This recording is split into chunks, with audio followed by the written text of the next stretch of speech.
zadovoljni smo što smo osvojili. Dojmovi se još nisu slegli, drago nam je, malo ćemo to večeras i proslaviti i tako. Turnir je dobro kvalitetan, bilo nam je zabavno igrati lijepo i zadovoljni smo sa svime. Nadamo se da ćemo daleko dogurati. Maksimilijan Vrbica, dolazim iz ekipe Tasovčić i Klebci.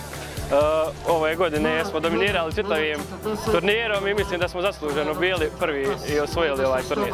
Kvalitete, turnir je bio odličan, znači svake godine bude 7-8 ekipa u završnici koje pariraju za prvo mjesto. Finala Lige Hercegovine očekujemo borbu do zadnje kapi krvi kao što je bilo čitavo prvenstvo.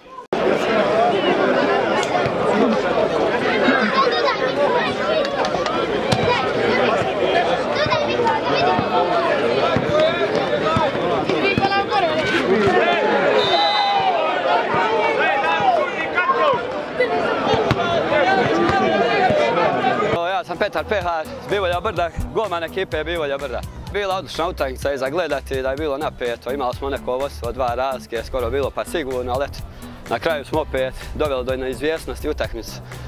Penal u zadnjoj sekundi, na kraju smo opet dobili 3-2. Pa mislim da smo prezadovoljni, da je ovo povijesan uspjeh za Bivolje Brdo. Nismo nikad došli ni u četvrtfinale, sad smo osvojili 3. mjesto, mislim da je to za sve Bivoljane ponos. Da je okej, da je bilo stvarno dobri ekipa i da je velika konkurencija bila.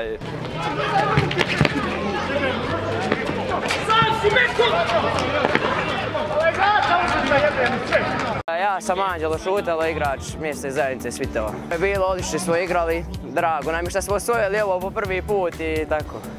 Pa cijelokupan turnir je bio u redu, dosta smo ekipa dobili, svaku samo ove koje su igrali u finalu, sa njima protiv njih smo izgubili u grupi, ali evo sad smo im vratili, ajmo tako reći.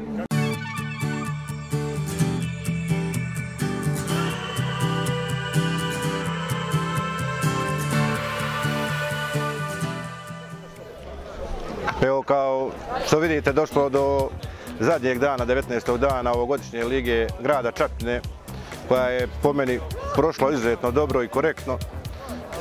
I došle su najspretnije i najbolje možda 2 ekipe na ovogodišnjem turniru do samog kraja. Čestitamo ekipi Tasovčić Kljeći na osvojenom 1. mjestu i nadam se da će nas dobro predstavljati u Čapljini na završnici ove godine. Ta je bila bolja tokom cijelog turnira nego proteklih godina, a u finalu i polufinalu vidjeli ste sami da je to sve bilo krcato.